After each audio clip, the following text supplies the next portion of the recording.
नमस्कार। सबके स्वागत के साथ वृद्धि संधि के अध्ययन अध्यापन को आगे बढ़ाते हुए इस कालांश में हम उपैति, उपैधते और पृष्ठो है इन 3 शब्दों की सिद्धियां करेंगे, किंतु इससे पूर्व हम उस सूत्र को समझेंगे जिसके द्वारा ये तीनों सिद्धियां होंगी।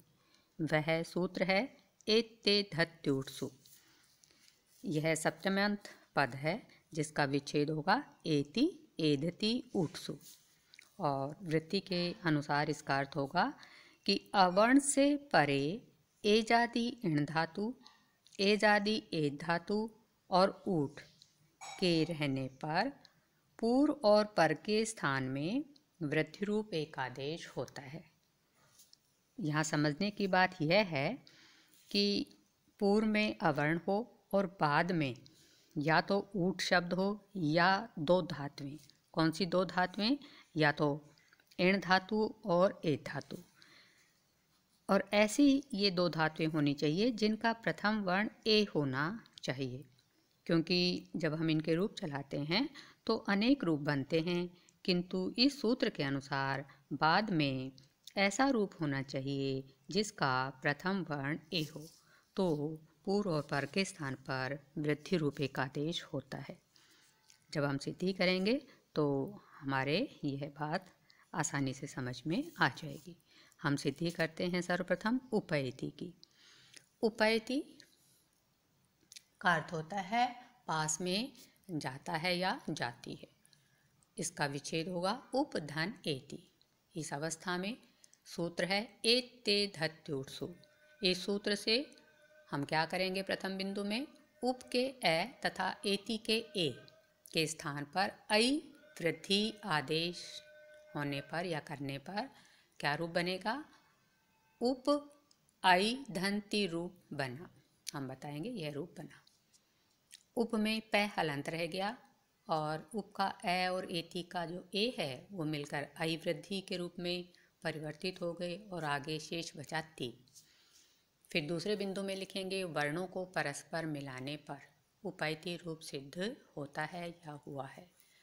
यहाँ जो उप में पै हलंत है उसमें ऐ की मात्रा जुड़ गई और आगे से धन का चिन्ह हटा दिया और ती को जोड़ दिया तो रूप बन गया उपैति। ठीक इसी तरह उपैधते रूप सिद्ध होगा, जिसका अर्थ होता है समीप में वृद्धि को प्राप्त करता है या करती है, अर्थात समीप में या निकट में बढ़ता है या बढ़ती है। इसका संधि विच्छेद होगा उप धन एधते।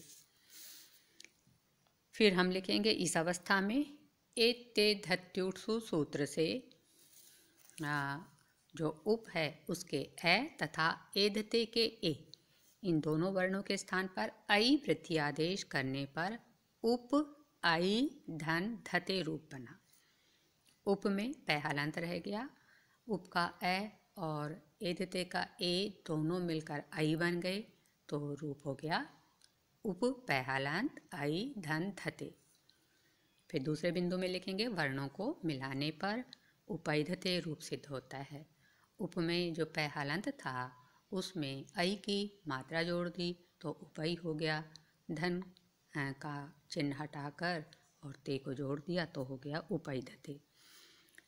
इस बाद वाली सिद्धि में पहले वाली सिद्धि से केवल इतना भेद है कि यहाँ एति के स्थान पर एधते रूप है, बाकी प्रक्रिया यथावत है। ये दोनों धातुएं ऐसी हैं जिनमें जो प्रथम वर्ण है वो ए है। अब अगली सिद्धि है पृष्ठो है।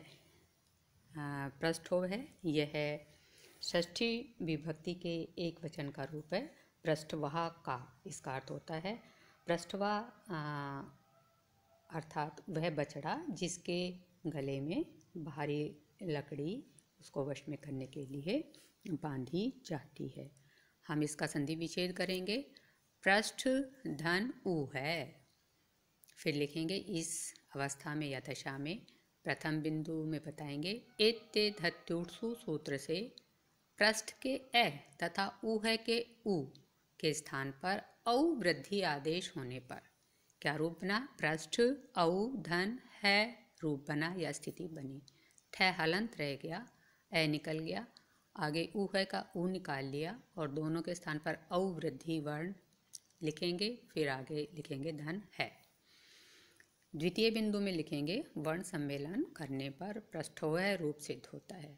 पृष्ठ में जो ठ हलंत है उसमें औ की मात्रा जोड़ी, धन का निशान हटाया, है को जोड़ दिया तो रूप बना पृष्ठों है। इस तरह से हमने एक ही सूत्र से 3 सिद्धियां की हैं, जिनमें 2 रूप धातुओं वाले हैं और एक शब्द वाला रूप है। प्रथम 2 उदाहरणों में आई जो है वो वृद्धि के रूप में हमें वर्ण प्राप्त हुआ है और तीसरे उदाहरण में हमें वृद्धि वर्ण के रूप में औ प्राप्त हुआ है। यहाँ एक जिज्ञासा हो सकती है कि ये क्यों कहा कि ये जो धातुएं हैं इण धातु और एज धातु वो एजादी होनी चाहिए। इसलिए कि यदि ऐसा नहीं कहते तो वृत्ति में समझाया गया है कि उपेतय और प्रेदिधत रूप सिद्ध नहीं होते। क्यों? क्योंकि फिर तो उप धन इतय, यह संधि विच्छेद जब होता उपेतय का तो यहाँ पर ऋण धातु थी, और यदि हम ये नहीं कहते कि वो इजादी होनी चाहिए तो इत्यादि, तो फिर यहाँ पर यह सूत्र जो है इसमें यदि इसका विधान नहीं करते इजादी धातु का तो फिर यहाँ पर भी वृद्धि हो जाती है, रूपैतय रूप बनता है। इसी तरह से प्रईदिधत रूप बनता है, किंतु यहाँ पर एजादी का विधान होने से वृद्धि नहीं हुई और गुण संधि होकर रूप बने उपेतय और प्रेदिधत। इसलिए सूत्र में एजादी का विधान किया गया है। यहाँ 2 जो शब्द हैं उपैति और पृष्ठो है, इनकी सिद्धियों को आप मोबाइल के स्क्रीन पर देख सकेंगे जब वीडियो सुनेंगे तो। और एक शब्द जो है उपैधते, उसकी सिद्धि को मौखिक समझाया गया है, उसको आप स्वयं लिखते हुए सिद्ध करेंगे और समझेंगे स्वयं भी। धन्यवाद। स्वस्ति। जयतु संस्कृतम, जयतु भारतम।